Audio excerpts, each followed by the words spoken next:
నిద్ర పడతలేదురా చెప్పు. అన్న నిద్ర పడతలేదు, నాకు స్టోరీ చెప్పవా? ఏం స్టోరీ చెప్పాలో? సరే మనం ఇప్పుడు దయ్యాల స్టోరీ చెప్తా.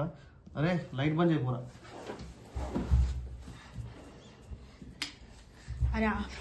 సరేనా స్టోరీ చెప్పమన్నారు కదా. మీకు నేను వింటారన్నప్పుడు ఒక స్టోరీ చెప్తాను. నేను అప్పుడు కాలేజీలో ఉండేరా, ఇప్పుడు హాస్టల్ ఉండే. గోడ దునికి నైట్ సెకండ్ షో సినిమాకి పోయాను. సినిమాకి పోయిన తర్వాత సినిమాకి పోయి మళ్ళీ రిటర్న్ అవుతా అంటే మా వెనుక ఒక నీడ నడుతున్నారా. ఆ నీడ నడుతున్నా మాకు భయం అయింది. ఆ భయం ఏం చేసినామంటే వెనుక తిరిగి చూస్తే ఏం లేదు. మళ్ళీ కొంచెం ముందు పోయినా. ఆ కొంచెం ముందు పోయిన తర్వాత ఒక నార్మల్గా తెల్ల చీర కట్టుకుని ఒకటి ఉన్నదిరా. ఆ దయ్యమా ఏమో నాకు అర్థం కాలేదు. తర్వాత అయితే అప్పుడు ఏమని చెప్పానారా, నేను వెనక చూసే వరకు తెల్ల చీర కట్టుకున్న ఒక మనిషి ఉన్నారా. కానీ నాకు అది చూస్తే భయం అయింది. నేను మా ముందు నా ఫ్రెండ్స్ వెళ్ళిపోయారు, నేను ఒక్కనే మిగిలిపోయినాడ. ఆ ఒక్కనే మిగిలిపోయాను కదా, ఎట్లా పోవాలని చూస్తే ముంగట చీకటి ఉన్నది, నాకు ఏం కనబడతలేదు. కొంచెం భయంగా ఉన్నది.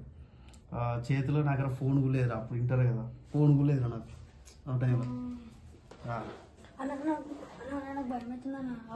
మొత్తం కాలేదు స్టోరీకి. ఇప్పుడు అప్పుడు ఏంటంటే మొత్తం అప్పుడు దయ్యాలు బాగుండేదా. అప్పుడు ఆ టైంలో ఏంటంటే మనం బయటకు పోయినా కానీ ఎప్పుడైనా బయట కనబడండి.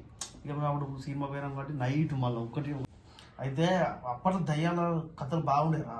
అప్పుడు మనం తిరిగినా, మేము బయటకు పోయి తిరిగేది కదా, అప్పుడు ఘోరంగా ఉండే స్టోరీలు అవన్నీ. మీకు అవి ఇప్పుడు అవన్నీ చెప్తే మీరు పండుకుంటారా. ఆ టైంలో నేను తిరిగిన దయ్యానికి దానికి ఏడ చెప్పిండ్రా మొత్తం స్టోరీ. ఇప్పుడే భయం అవుతుందా? సౌండా